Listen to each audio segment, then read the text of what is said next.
বলেন সুবহানাল্লাহ। তার দিলে জিনা করার আগ্রহ জাগছে, কিন্তু তার ব্রেনের মধ্যে ওই কথা চিন্তা চলে আসতো যে আরে আমি তো রাসূলের সাথে ওয়াদা করছি, আমি তো কখনো মিথ্যা কথা বলবো না। যদি আমাকে জিজ্ঞাসা করা হয় তখন তো আমি মিথ্যা কথা বলতে পারবো না। সাথে সাথে জিনা থেকে ফিরে চলে আসছে, বলেন সুবহানাল্লাহ। হাদিসের কিতাবে লেখে এবার ওই ব্যক্তি একদিন এক মসজিদের মধ্যে গেল। মসজিদের মধ্যে যাওয়ার পরে মসজিদের মধ্যে তো অনেক ব্যক্তি আসিয়া যখন ক্লান্ত হয়ে যায় মসজিদের মধ্যে আগে বিশ্রাম নিত, একটু ক্লান্ত হয়ে গেলে একটু আরাম করত। কিতাবে লেখে এক ব্যক্তি মসজিদের মধ্যে কিছু স্বর্ণ মুদ্রা নিয়ে ব্যাগের ভিতরে ভরিয়া এইভাবে মসজিদের মধ্যে ঘুমাইতেছে। ঘুম যাইতে যাইতে তার মাথা থেকে ওই স্বর্ণ মুদ্রার ব্যাগটা সরে গিয়েছে। এখন ওই ব্যক্তি মসজিদে প্রবেশ করলো।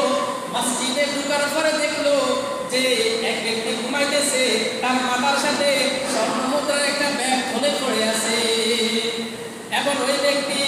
এবার ওই ব্যক্তি স্বর্ণ মুদ্রার গোলা নেওয়ার জন্য আগ্রহ জাগলো তার মনের মধ্যে যে আমি তো এগুলা যখন নিয়ে যাব আমি তো অনেক টাকার মালিক হয়ে যাব। কিতাবে লেখে ওই ব্যক্তি মসজিদে ঢুকার পরে যখন এই স্বর্ণ মুদ্রার ব্যাগ দেখলো, নেওয়ার জন্য হাত বাড়াইলো, সাথে সাথে তার মনের মধ্যে চিন্তা চলে আসলো, এরে আমি তো আল্লাহর হাবিব জনাব রাসূলুল্লাহ সাল্লাল্লাহু আলাইহি সাল্লামের সাথে ওয়াদা করেছি, আমি তো মিথ্যা কথা বলবো না। এখন যদি আমি এই স্বর্ণ মুদ্রার ব্যাগটা যদি নিয়ে যাই, কোনোভাবে যদি জানিয়ে যায়, যদি আমাকে জিজ্ঞাসা করে যে তুমি কি স্বর্ণ মুদ্রার ব্যাগটা নিয়েছো কিনা, আমি তো ওয়াদা করেছি আমি কখনো মিথ্যা কথা বলবো না। এখন তো আমি বলে দিতে হবে যে হ্যাঁ আমি নিয়েছি। সাথে সাথে ওই স্বর্ণ মুদ্রার ব্যাগটা মসজিদের মধ্যে রাখিয়া আবার সাথে সাথে মসজিদ থেকে বাইর হয়ে গিয়েছে, বলে সুবহানাল্লাহ। রাসূলুল্লাহ সাল্লাল্লাহু আলাইহি সাল্লামের সাথে ওয়াদা করেছে যে কখনো চুরি করবে না, মানুষের মাল অন্যায়ভাবে নষ্ট করবে না। সাথে সাথে মসজিদের মধ্যে আসিয়া যখন দেখলো যে স্বর্ণ মুদ্রার ব্যাগ, সাথে সাথে চিন্তা করলো এরে আমি তো রাসূলের সাথে ওয়াদা করেছি কখনো মিথ্যা কথা বলতে পারবো না। সাথে সাথে আর এগুলা চুরি করে না, বরঞ্চ এগুলা চুরি না করে মসজিদ থেকে সুন্দর হয়ে বাইরে হয়ে গিয়েছে, বলে সুবহানাল্লাহ।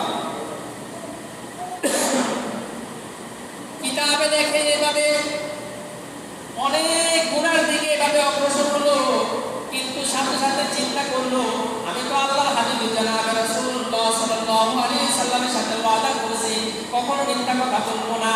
এই একটা মিথ্যা কথা ছাড়ে দেওয়ার কারণে, মিথ্যা না বলার কারণে হাজারটা গুনাহ থেকে আল্লাহ তাআলা তাকে বাঁচিয়ে দিয়েছে, বলেন সুবহানাল্লাহ। কিতাবে লেখে আল্লাহ রাব্বুল আলামিন শেষ পর্যন্ত তাকে একটি আল্লাহর ওলি বানায় দিয়েছে, বড়